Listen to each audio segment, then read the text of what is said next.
এটা কি আপনি কমিশনের চিন্তা ভাবনা নাকি যারা এখানে নির্বাচন পরিচালনা করবেন তাদের মতামত? কার মতামত? না, আমরা আপনাদের কমিশনের এই পক্ষ থেকে যদি আচ্ছা, আমরা দুজনের মতামত একবারই বলে দিই। কমিশনের মতামত এবং আমাদের যে প্রশাসনের যারা এই দায়িত্বে থাকবেন, নির্বাচন প্রশাসনের সাথে সম্পর্ক, আমাদের একটাই উদ্দেশ্য, সেটা হল নির্বাচনটা হতে হবে নিরপেক্ষ এবং শান্তিপূর্ণ। ভীষণ নিয়ে এলো ফুলঝুরি মেগা অফার সিজন 6। এই অফারে ফ্রিজ কিনলেই পাচ্ছেন নিশ্চিত 12 সেটের আকর্ষণীয় গিফট বক্স একদম ফ্রি। এই জন্য যা যা করা লাগে, আপনি যতগুলো কথা বললেন এর একটাও যাতে না ঘটে, তার জন্য যা যা করা দরকার সেগুলোই ওনাদের কাছে আমরা শুনেছি ওনারা কি ব্যবস্থা নিয়েছেন।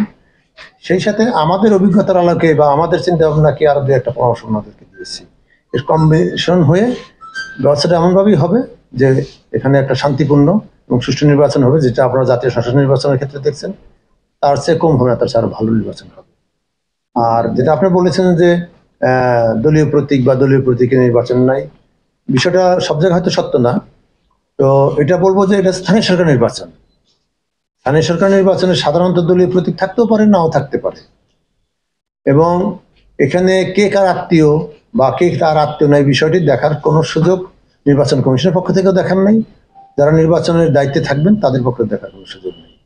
সবাই সমান এখানে এবং সবাই সমান সুবিধা পাবেন। যদি কোনো প্রার্থী মনে করেন যে তার প্রতি কোনো চাপ আছে এবং বা কোনো সমস্যা আছে, তাকে সঠিকভাবে নির্বাচন পরিচালনা করতে পারছেন না, তাহলে অবশ্যই তিনি এই ডিজিটাল যুগ যেহেতু, সাথে সাথে এটা যিনি আমাদের রিটার্নিং অফিসার আছে, সরকারি রিটার্নিং অফিসার যারা থাকবেন, পুলিশ সুপার মহোদয় আছেন, এসপি মহোদয় আছেন, আমাদের নানা রকম বিজিবি আছেন, র্যাব আছেন, তাদেরকে আপনারা অভিযোগ করবেন।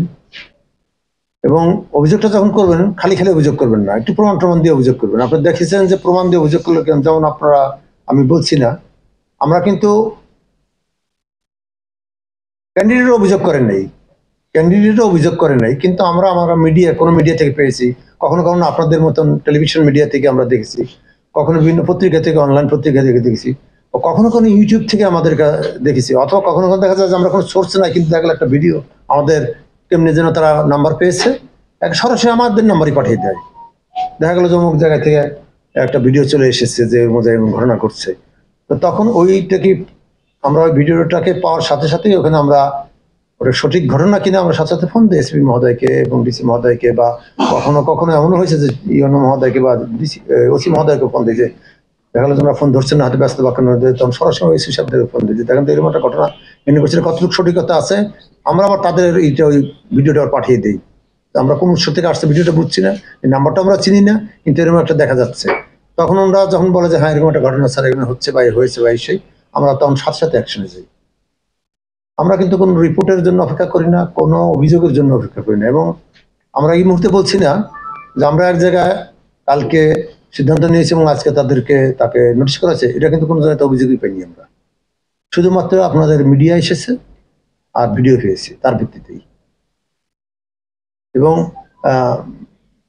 এখানে আমরা ছোট করেও কাউকে দেখি না যে না ও কোনো প্রার্থী অভিযোগ করেনি, অতএব এখানে শাস্তি একটু কম দিই, তা দেই না। শাস্তি যা দেওয়ার ওইটাই দেয়, যেটা হওয়ার আইন অনুযায়ী সেটাই দেয়।